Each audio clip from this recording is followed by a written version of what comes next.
Assalamualaikum warahmatullahi wabarakatuh. Baiklah, pada kesempatan kali ini saya akan mencoba memaparkan terkait dengan strategi pembelajaran dan motivasi belajar. Sebelumnya, perkenalkan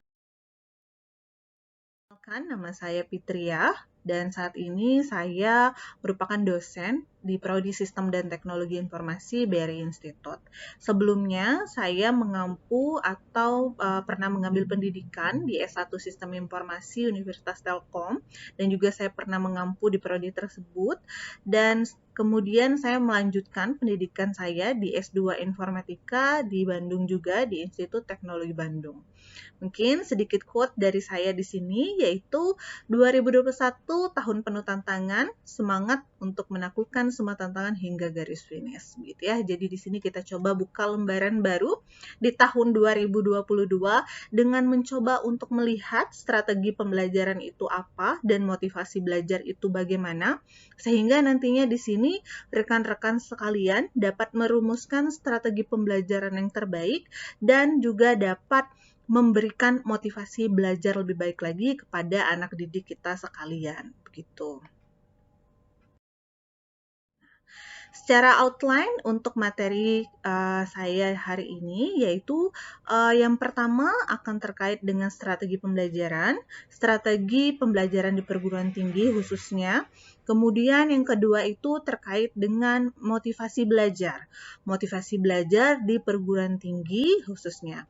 Di mana di sini untuk materi yang disusun di dalam video pembelajaran kali ini itu diambil atau referensi dari materi pekerti strategi pembelajaran dan motivasi belajar yang sudah disampaikan oleh Bapak Dr. Sihabudin Said MSI. Gitu kurang lebih untuk outline kita hari ini. Jadi harapannya di sini setelah melihat video pembelajaran ini rekan-rekan sekalian dapat mengetahui dan merumuskan strategi pembelajaran yang terbaik serta dapat memberikan motivasi belajar yang lebih baik lagi sehingga anak didik kita nantinya dapat lebih termotivasi dan semangat dalam mengikuti pembelajaran dan dapat mencapai tujuan dari masing-masing pembelajaran yang ada.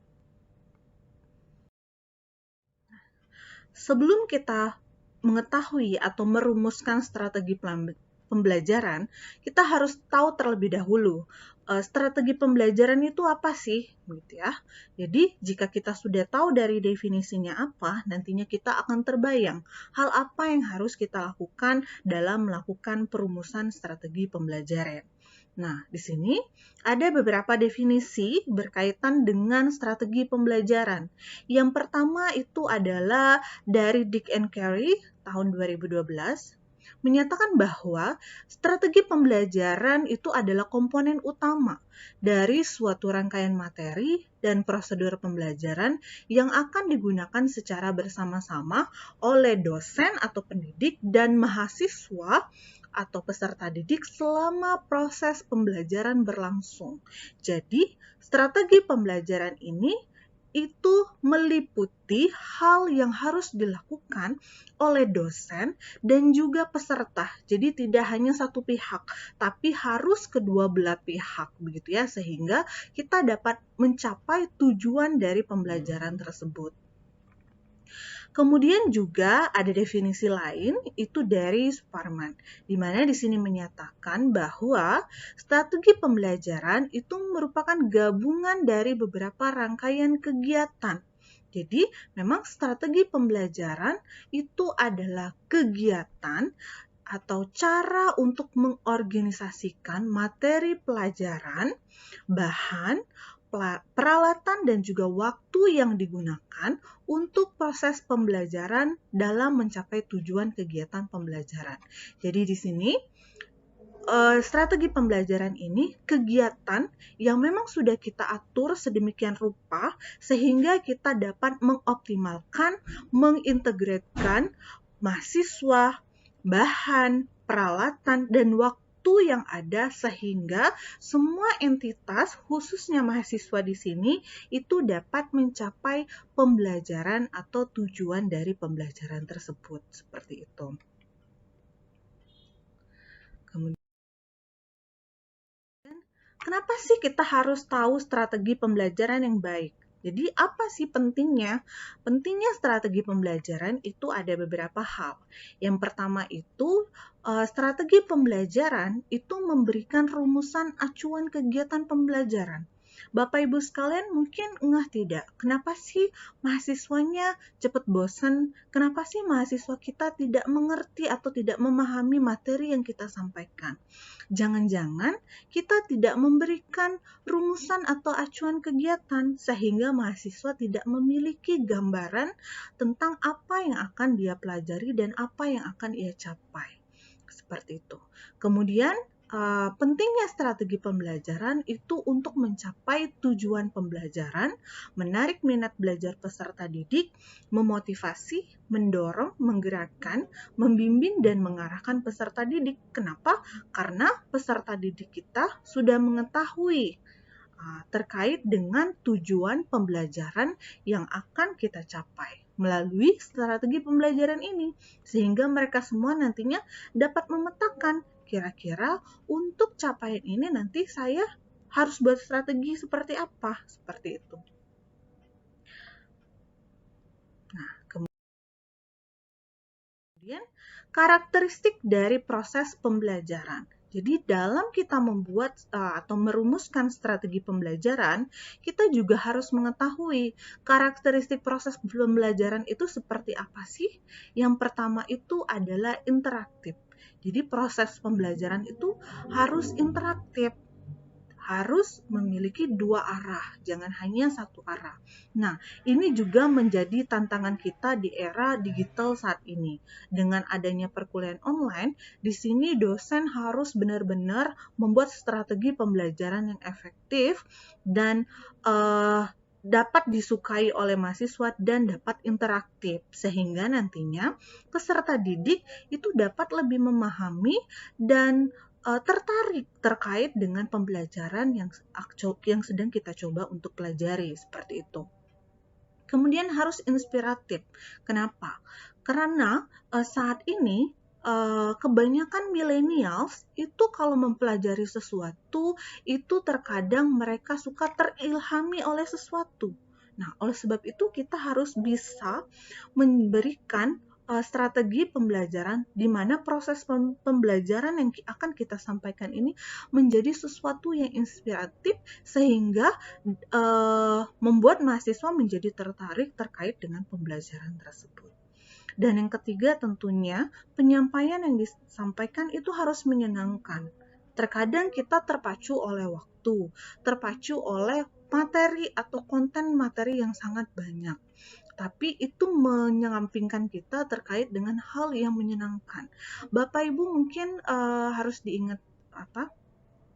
Kenapa sih otak kita mengingat beberapa memori? Terkadang apa yang kita ingat itu merupakan momen sebenarnya. Jadi di sini harapannya dalam melakukan proses pembelajaran, ciptakanlah momen. Khususnya momen-momen yang menyenangkan. Karena terkadang mahasiswa itu akan lebih mengingat momen tersebut. Kemudian buat sesuatu yang menantang. Maksudnya menantang itu yang seperti apa?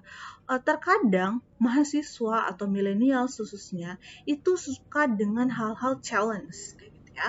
Jadi mereka ditantang, mereka suka yang sifatnya game seperti itu. Jadi di sini kita juga harus bisa bagaimana kita merumuskan pembelajaran yang kita buat ini lebih menantang sehingga mahasiswa dapat tertarik dan terpacu untuk menyelesaikan atau mengikuti hal tersebut. Kemudian kita juga harus memotivasi peserta didik untuk aktif. Jadi di sini kita tidak bisa memaksakan, memang kita tidak bisa memaksakan, tapi ada hal-hal yang dapat kita lakukan itu dapat memicu atau memotivasi peserta didik kita untuk aktif. Misalkan pada saat proses pembelajaran kita buatkan studi case di mana mereka harus berinteraksi tidak hanya dengan teman-teman sekelompoknya, tapi mungkin dengan lingkungan eksternal seperti organisasi. Jadi kita buatkan tugas yang sifatnya itu tugas besar, ada studi case di mana mereka harus melibatkan industri, misalkan seperti itu. Jadi mau tidak mau mereka akan aktif. Nah, di sini juga secara tidak langsung nantinya akan meningkatkan minat, motivasi, dan juga pengetahuan, knowledge dari sisi peserta didik kita seperti itu. Nah,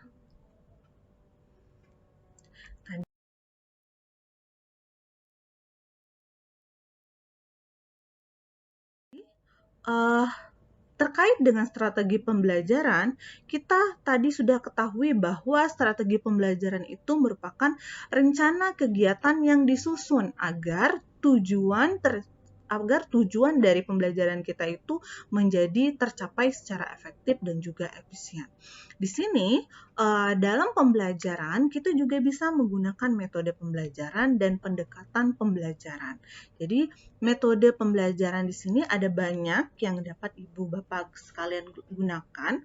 Namun secara garis besar, secara highlight, metode pembelajaran itu apa sih? Metode pembelajaran itu adalah cara pendidik menyampaikan atau memfasilitasi peserta didik untuk memperoleh pengetahuan dan atau keterampilan tertentu atau cara digunakan untuk mengimplementasi rencana dalam bentuk kegiatan nyata. Contoh, misalkan kita berikan pengarahan, tugas, seperti itu. Sedangkan pendekatan pembelajaran itu adalah orientasi, arah pandang atau cara pandang pendidik dan peserta didik terhadap pembelajaran untuk mencapai tujuan pembelajaran.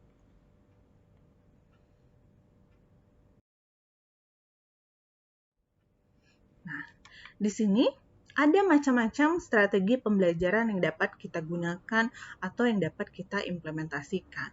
Jadi nanti disesuaikan saja terkait dengan karakteristik mata kuliah yang Ibu Bapak sekalian ampuh. Dan untuk strategi pembelajaran ini tidak hanya kita bisa mengimplementasikan satu strategi untuk satu mata kuliah, bisa jadi kita mengimplementasikan lebih dari satu strategi dalam satu waktu. Nah, di sini ada beberapa strategi pembelajaran. Yang pertama itu strategi pembelajaran inquiry atau disingkat SPI. Jadi, strategi pembelajaran inquiry ini merupakan rangkaian kegiatan pembelajaran yang menekankan pada proses berpikir secara kritis atau analitis untuk mencari dan menemukan sendiri jawabannya dari suatu masalah yang ditanyakan. Proses berpikir ini biasanya dilakukan melalui tanya jawab antar dosen dan mahasiswa. Jadi inquiry ini biasanya kita berikan mereka case, lalu kita coba tanyakan kira-kira mereka punya solving seperti apa dari hal yang kita tanyakan tersebut. Kemudian yang kedua itu strategi pembelajaran ekspositoris. Strategi pembelajaran ekspositoris ini merupakan strategi yang menekankan pada proses pemberian pengetahuan atau materi yang diberikan secara lisan atau verbal oleh dosen kepada mahasiswa yang ingin membantu mahasiswa agar menguasai materi pembelajaran secara optimal dan efektif. Nah, ini untuk strategi yang kedua ini seperti yang saya sampaikan saat ini. Jadi di sini saya mencoba untuk memberikan materi sehingga rekan-rekan sekalian yang menyaksikan dapat memahami apa yang saya sampaikan. Seperti itu. Nah, kemudian yang ketiga itu ada strategi pembelajaran berbasis masalah atau disingkat SPBM. Strategi ini memadukan antara kegiatan pembelajaran yang menonjolkan pada proses pemecahan masalah ilmiah. SPBM didasarkan pada psikolog kognitif yang dapat dibebaskan dari asumsi bahwa belajar adalah proses mengubah perilaku melalui pengalaman. Jadi biasanya di sini kalau yang pertama itu kita punya case lalu kita minta mahasiswa untuk memberikan pendapat mereka, jadi terjadilah tanya jawab. Sedangkan yang ketiga ini kita punya case, kita coba mahasiswa untuk mencarikan solusi problem solving terhadap case tersebut, seperti itu. Kemudian yang keempat itu ada strategi pembelajaran kooperatif, yaitu metode pembelajaran yang jenis termasuk dalam rangkaian kegiatan pembelajaran yang dilakukan oleh mahasiswa dalam kelompok tertentu untuk mencapai rumusan tujuan pembelajaran. Sedangkan yang terakhir itu adalah strategi pembelajaran meningkatkan keterampilan berpikir. Nah, dalam belajar, mahasiswa itu harus menguasai 3 ranah, yaitu kognitif, psikomotrik, dan afektif. Jadi kognitif itu yang berkaitan dengan mental, kemudian psikomotrik itu terkaitan dengan nilai-nilai atau sikap. Sedangkan afektif itu yang berkaitan dengan keterampilan. Jadi tidak hanya dari segi mental, tapi juga keterampilan dan juga sikap itu harus kita perhatikan agar mahasiswa dapat menguasai tidak hanya hard skill tapi juga soft skill, dan juga tidak hanya esensi dari materi yang kita sampaikan, tetapi bagaimana mereka dapat membayangkan, dapat memahami manfaat dari tujuan pembelajaran yang ingin kita coba deliver, seperti itu. Nah, kemudian ada yang namanya motivasi belajar. Jadi tadi, jika kita sudah punya strategi pembelajaran yang baik, baiknya kita coba berikan juga motivasi belajar bagi peserta didik kita sehingga mereka nantinya lebih termotivasi lagi sehingga materi yang disampaikan pun dapat lebih excited mereka dalam menerimanya, seperti itu. Nah, motivasi belajar itu apa sih? Motivasi itu dari kata mover atau menggerakkan. Jadi, motivasi belajar itu adalah kondisi yang menimbulkan perilaku, mengarahkan perilaku, mempertahankan intensitas perilaku, sehingga perilaku tersebut dapat menciptakan atau mencapai suatu goals dari orang yang melakukan atau yang memiliki motivasi tersebut. Di sini ada beberapa ciri-ciri motivasi belajar. Yang pertama itu tekun, ulet, minat, senang, atau cepat bosan, dapat mempertahankan pendapat, tidak mudah melepaskan hal yang dia yakini, atau senang mencari dan memecahkan masalah atau soal-soal baru. Nah, di sini ini menunjukkan bahwa orang tersebut itu memiliki motivasi dalam belajar. Apa sih fungsi motivasi? Fungsi motivasi itu sebagai pendorong untuk berbuat sesuatu dari setiap aktivitas yang dilakukan, pendorong untuk berbuat sesuatu dari setiap aktivitas, menyeleksi perbuatan, dan pendorong usaha untuk mencapai prestasi. Kemudian bagaimana cara untuk menumbuhkan motivasi khususnya bagi pelajar? Yang pertama itu memberi angka, hadiah, kompetisi, memberi pujian, atau ego involvement. Nah, bagaimana cara membangun lingkungan belajar yang positif? Kita dapat membuat iklim belajar, mempersiapkan sarana, menggunakan IT, membuat lingkungan sosial sekitar sebagai tempat belajar, dan mengembangkan strategi belajar yang baik tentunya. Kemudian, yang terakhir, kesimpulan.